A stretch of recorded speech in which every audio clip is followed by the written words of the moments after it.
Welcome back to the show. Stories come in all shapes and sizes, right? Well, we love to cover all of them here on New Day, and that includes graphic novels, too. Here to tell us about her brand new book, which is out today, and it's called Who Will Make the Pancakes, is Seattleite and author Megan Kelso. Welcome to New Day. Thank you so much for having me. It's exciting. Congratulations on the book being out. Thank What you. is it about? Well, it's 5 short stories, graphic short stories, so comics. And they're all quite different, but I would say the theme that ties them all together is motherhood. I think that is something that is not what I expected when looking at the cover, when reading it. But as a mother, you always do wonder who's going to make the pancakes, right? Well, yeah, that's in a way became kind of my metaphor for caretaking and nurturing. I really love pancakes, and I think I'm one of those people who shows love through food. And yeah, it's my metaphor for caretaking. Talk to me about the illustrations. Oh, well, I was just explaining to your producer, actually, that the cover I intentionally made a little bit risque because Who Will Make the Pancakes is a bit of a whimsical title, and I didn't want people to mistake this for a children's book because it is not a children's book. It has mature themes, and it is very much for adults. And so, yeah. But I have a lot of different drawing styles in the book, and the reason is that I got tired of coloring all my comics on the computer, and I wanted to get back to working on paper. So it's different ways of working on paper: watercolor, colored pencil, pen and ink. All those different mediums kind of just elicit a different vibe, right? Totally, yeah, yeah. So you had mentioned that the book is not for children, but who is it for? Is it for mothers? Is it for fathers? Who is it for? It's for readers. I would say the kind of comics I do are more on the literary side, so people who like to read novels, I think, would really enjoy it.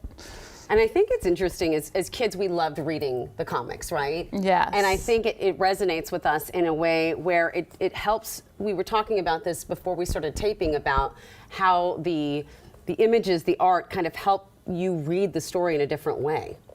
Yeah, I think, I don't know exactly why, but images work in your brain differently than words, and they sometimes hit harder, which is why, you know, for example, a sex scene in a novel reads really differently than a sex scene in a comic because seeing the image is just intense, you know?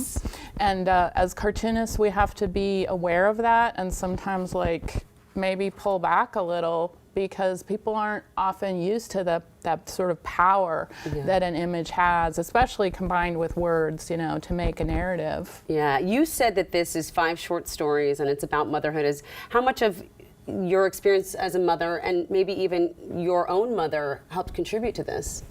Well, my mother she kind of hovers over the entire book, I have to say. They always do. They do. I am sometimes embarrassed to admit it, but she kind of became my muse, and sort of early on, like in my 20s, I kind of had the space to start thinking back over my childhood and see her as a real person, and was kind of fascinated by her.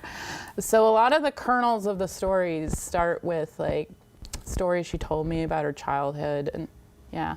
Isn't it funny as we get older, and I'm sure you all feel this too, and especially once you become a parent, that's when you really start seeing your mom as a real human being. It's crazy. It's like you make a kind of paradigm shift and you can see your parents in a more real way. And you're like, I'm so sorry, because now I'm going through the same thing. Education is part of this. What kind of message are you trying to convey?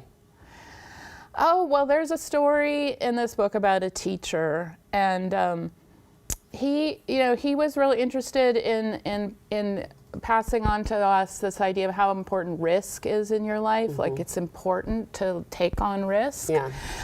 He taught us how to rock climb, but at the same time, he betrayed our trust. And so a big theme in that story is just the sort of relationship between risk and trust. That is a really hard line to walk. Yeah, and I think, unfortunately, this, it happens a lot. It's a somewhat universal story, a coming of age and being betrayed by someone who you really love and trust. So. Oh man, well, that's what books are so important for, is helping us kind of work through those own issues that we all have. Yeah, I think so too.